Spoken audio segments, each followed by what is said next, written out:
ஜனநாயகன் திரைப்படம் இது வரைக்கும் ரிலீஸ் ஆகல. பராசக்தி திரைப்படம் மட்டும் ரிலீஸ் பண்ணியிருக்காங்க. ஜனநாயகன் திரைப்படம் ரிலீஸ் ஆகாதுன்னு சொல்லிட்டு தணிக்கை குழுலாம் வந்து பிரச்சனையா இருக்கு அப்படின்னு சொல்லியிருக்காங்க. அதே மாதிரி பராசக்தியும் சொல்லியிருக்காங்க.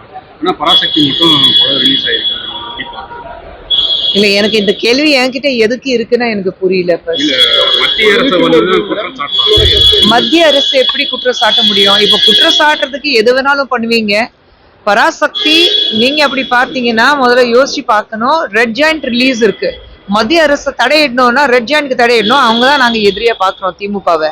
அப்போ சொல்றவங்க வந்து அது யார் இருந்தாலும் கொஞ்சம் வந்து மண்டையில இருக்கிற மசாலாவை யூஸ் பண்ண மாட்டாங்களா? ரெட் ஜாயிண்ட் எல்லாமே பேசிட்டு நீங்க ரெட் ஜாயிண்ட்க்கு எதிராக ஓகே அவங்களுக்கு சாதகமா நாங்க படத்தை ரிலீஸ் பண்ணி தர முடியுமா?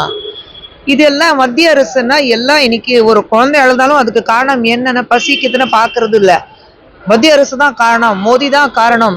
குழந்தை அழுதுக்கு மோடி தான் காரணம் சொல்றவங்களே நான் என்னத்தான் சொல்றதுன்னு எனக்கு புரியலீங்க.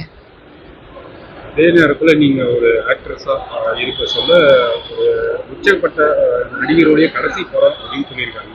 வெளிவராத சூழ்நிலையில ஒரு ஆக்ட்ரஸா நீங்க as an actorங்கிறது வேற. ஆனா நான் எல்லா நான் ஒரு தயாரிப்பாளரும் சேர்ந்து ஒரு ரூல், சிபிஎஃப்சி ரூல் ஃபர்ஸ்ட் என்ன இருக்கு, படத்துடைய எல்லா சர்டிபிகேட்ஸ் ஆந்திர உங்க கைக்கு வந்ததுக்கு அப்புறம் தான் நீங்க படத்தோடைய ரிலீஸ் டேட்டே அனௌன்ஸ் பண்ணணும். அதுதான் பேசிக் ரூல். எந்த ப்ரொடியூசர் அந்த ரூல் ஃபாலோ பண்றாங்க சொல்லுங்க? அப்ப ரிலீஸ் நேரத்துல வந்து எங்களுக்கு சிபிஎஃப்சி வரல, ரிவைசிங் கமிட்டிக்கு போச்சு, எதுக்கு இதுதான் காரணம் அதுதான் காரணம் சொல்லிட்டு இருக்கிறது. Simple rule.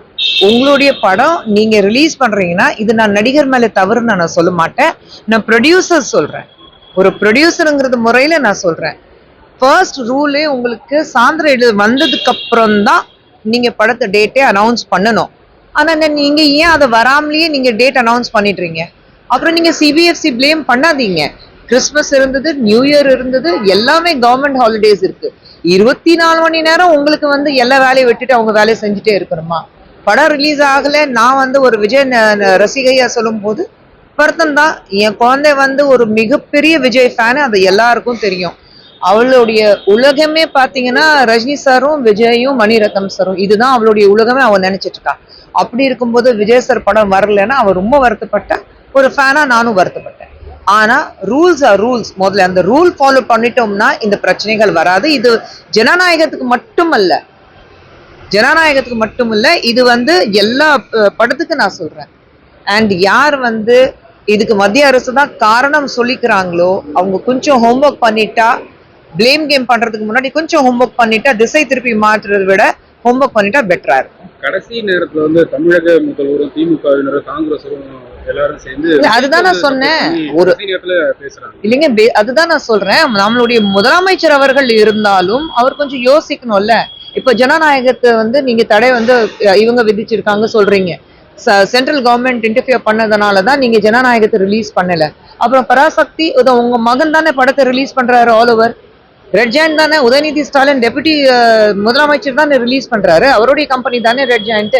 அப்புறம் மத்திய அரசாங்கம் எப்படி ரெட் ஜாயிண்ட் ரிலீஸ் பண்ணணும்? நாங்க அதான கேட்கிறோம். தடை வைக்கணும்னா முதல்ல அந்த படத்துக்கு தானே தடை வைக்கணும்.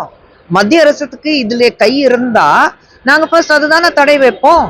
ஆனா மாநில முதலமைச்சர் அவர்கள் அது கூட யோசிக்காம வாய்க்கு வந்தபடி வாயை கூசாம மக்களை வந்து ஏமாத்துறதுக்காக பல விஷயங்கள் சொல்லிட்டு இருக்காங்க.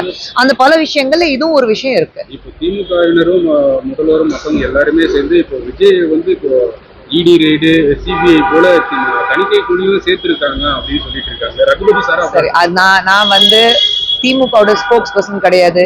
எந்த அளவுக்கு திமுக மக்களை ஏமாத்துவாங்கன்னா அது எல்லாருக்கும் தெரியும். கடந்த 5 வருடங்களாக மக்களை ஏமாத்துற வேலை மட்டும்தான் நடந்துட்டு இருக்கு. இதே வந்து ஆசிரியர்கள் போராட்டம் பண்ணும்போது அவங்கள பத்தி யோசிக்கல. இதே நம்மளுடைய தூய பணிகார வேலையை பாக்குறவங்க ஒரு போராட்டம் நடத்தும் போது அப்போ வந்து பார்க்கல. இதே வந்து பெண்களுக்கு 1000 ரூபாய் கொடுக்கப்படும்னா அப்போ தேர்தல் அறிக்கையில கொடுத்தாங்க. 6 மாதம் கொடுத்தாங்க. அதுக்கப்புறம் அதை பத்தி பேசவே இல்லை. இப்போ 6 மாதத்துக்கு முன்னாடி மீண்டும் ஆரம்பிச்சாங்க. இப்போ வந்து எலெக்ஷன் இதுக்கு முன்னாடி வந்து உங்களுக்கு பொங்கல் வரலையா, இதுக்கு முன்னாடி தீபாவளி வரலையா? ஆனா இந்த தேர்தலில் மட்டும்தான் ரேஷன் கார்டுக்கு வந்து 3000 ரூபாய் கொடுக்குறீங்க. போன தேர்தல் என்ன, போன பொங்கலுக்கு என்ன பண்ணீங்க? 3000 ரூபாய் கொடுத்தீங்களா? கொடுக்கல. அப்போ அவங்க ரேஷன் கடையில வந்து கார்டுல வந்து ரேஷன் வாங்கலையா மக்கள்?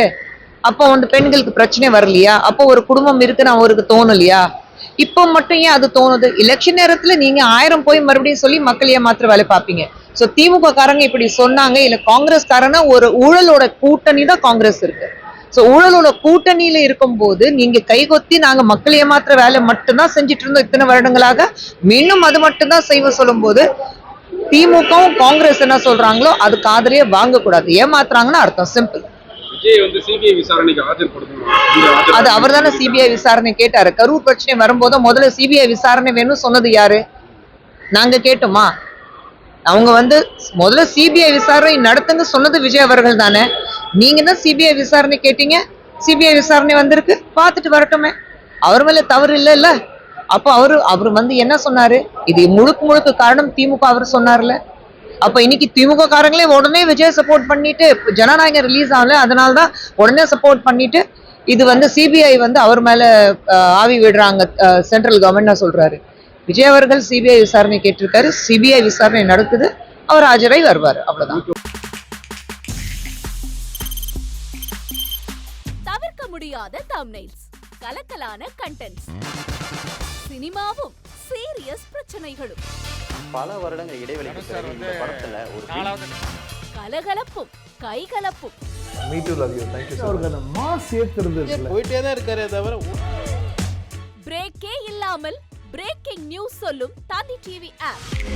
இன்ஸ்டா தலைமுறை வரை இறங்கி அடிக்கும் தந்தி டிவியின் டிஜிட்டல் எக்ஸ்க்ளூசிவ். அது தண்ணிக்குள்ள போகும்போது ஹேங் ஆயிடுச்சு. உங்களுக்கு விஜய் சார் எந்த அளவுக்கு ரொம்ப பிடிக்கும்? Of course, Malayalis are huge Vijay sir fans. ரெண்டு பேருமே ரொம்ப பிடிக்கும் எனக்கு. தந்தி டிவி ஆப்பை இலவசமா டவுன்லோட் செய்யுங்க. ஃபாலோ பண்ணுங்க, சப்ஸ்கிரைப் பண்ணுங்க, என்ஜாய் பண்ணுங்க.